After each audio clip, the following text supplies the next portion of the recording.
If you are due to have surgery, you may be wondering what to expect. What happens when you arrive? Is the process complicated? And what support do I get? Well, stay tuned as I will take you through what to expect on your day of surgery. Hi, my name is Dr. Tasha and I'm a breast cancer surgeon here to help break down complicated concepts around breast cancer and health so that you can stay informed and empowered.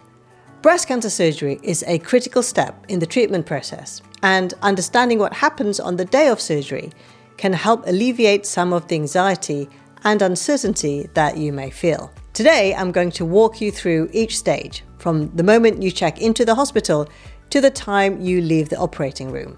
Now, what I'm giving you now is a general feel to what you may expect, as of course, this may vary between hospitals. So firstly, arrival and check-in. The day of your surgery begins early. You'll typically be asked to arrive at the hospital a few hours before your scheduled operation. It can be as early as 7:30 in the morning for some. Upon arrival, you'll check in at the surgical unit or at the reception. You'll be asked to confirm your identity and verify the type of surgery you're undergoing. After check-in, you'll be taken to a pre-operative area. And at this point, personal belongings will be stored securely, and you may be asked to remove any jewelry or contact lenses. Then we have the pre-operative preparation. Once in the pre-operative area, a nurse or healthcare assistant will take your vital signs. So that's your blood pressure, your heart rate and temperature. And there is usually quite a bit of paperwork that needs to be prepared and filled in.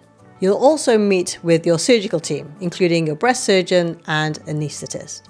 Your surgeon will review the surgery that's planned for you. The surgical site will be marked on the breast, and it's an opportunity to ask and answer any last-minute questions. The consent form will also be rechecked. The anaesthetist will discuss your anesthesia plan, which is usually a general anesthetic. That is where you'll be completely asleep. They will go through your medical history, whether you have had a general anesthetic before, and the medications you may be taking. You'll be asked to confirm when you last ate or drank, and this is very crucial because it's crucial for your safety that your stomach is empty for the surgery. Then we have preoperative procedures. Depending on the type of surgery, additional steps may be necessary. So, for example, if your surgery involves removal of a small non-palpable lump, you may undergo a wire localization procedure. This involves using imaging techniques like mammography or ultrasound scan to guide the placement of a thin wire into the breast.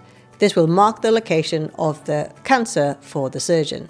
In many centers now, the wire has been replaced by a metal seed that may have already been placed before today. If a sentinel lymph node biopsy is planned, a radioactive tracer may need to be injected into the breast to help the surgeon identify the sentinel lymph nodes, which are the first nodes to which cancer cells might spread. This happens in the nuclear medicine department, and it can happen either the day before surgery or on the day of surgery.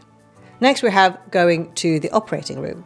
Once all preparations are complete, you'll either be wheeled into the operating room, or if you can walk, you'll be able to walk there. The operating room is typically cold and brightly lit with various monitors and equipment surrounding the operating table.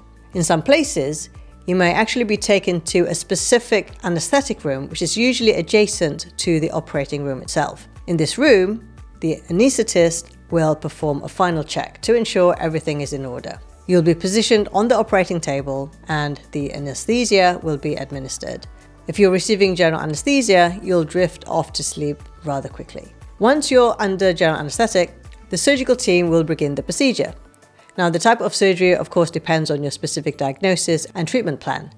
The surgery duration also varies depending on the complexity, but typically may last anything between 1 to 4 hours.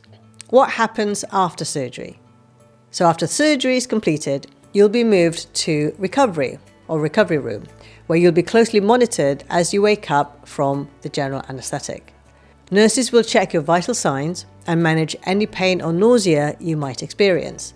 If you've had a mastectomy or lymph node dissection, you may also have a surgical drain placed to prevent fluid buildup. And the nursing staff will explain how these drains work and how they'll be managed.